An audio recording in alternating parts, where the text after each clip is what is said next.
ইমাম আবু হানিফা ছিলেন একজন বিখ্যাত ইসলামিক আইনজ্ঞ এবং ধর্মগুরু। তাকে মালিকি মাযহাবের প্রতিষ্ঠাতা হিসেবে বিবেচনা করা হয়। তিনি মুসলিম বিশ্বে জ্ঞান এবং আইনশাস্ত্রের জন্য গভীর শ্রদ্ধার পাত্র ছিলেন। ইমাম আবু হানিফা ইরাকের কুফায় জন্মগ্রহণ করেছিলেন। তার পুরো নাম ছিল নোমান ইবনে সাবিত। তিনি ইসলামী আইনশাস্ত্রে বিশেষ অবদান রেখেছিলেন এবং তার শিক্ষাগত উত্তরাধিকার আজও মুসলিম সমাজে প্রভাবশালী।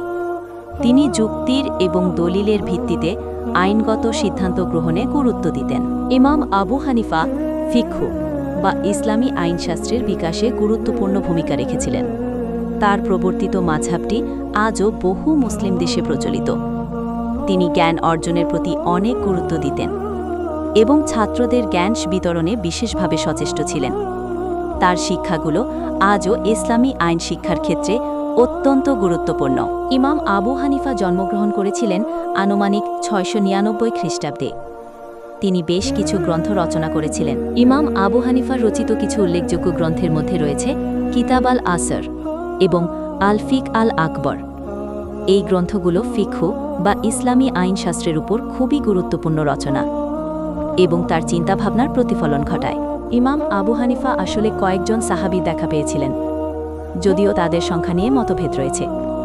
তবে এটি নিশ্চিত যে তিনি কয়েকজন সাহাবীর সময়কালে জীবিত ছিলেন এবং তাদের থেকে জ্ঞান অর্জন করেছেন।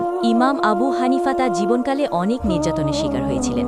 উমাইয়া এবং আব্বাসীয় খলিফাদের হাতে তাকে বারবার হয়রানির শিকার হতে হয়েছে।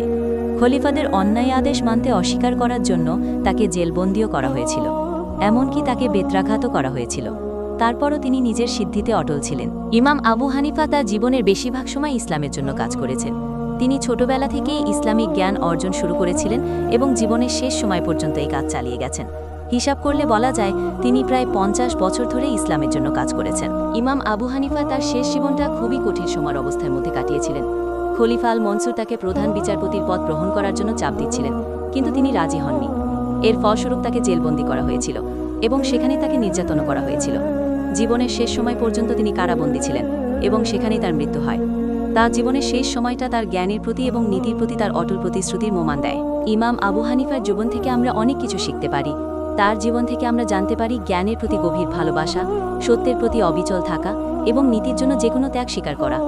তিনি সবসময় ন্যায় বিচার এবং সততার পক্ষে ছিলেন, এমনকি নিজের জীবনের ঝুঁকি নিয়েও।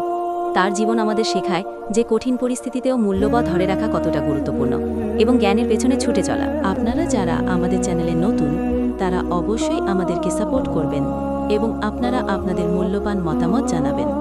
আমরা যেন আরও ভালোভাবে কাজ করতে পারি। সাবস্ক্রাইব করবেন। ধন্যবাদ সবাইকে।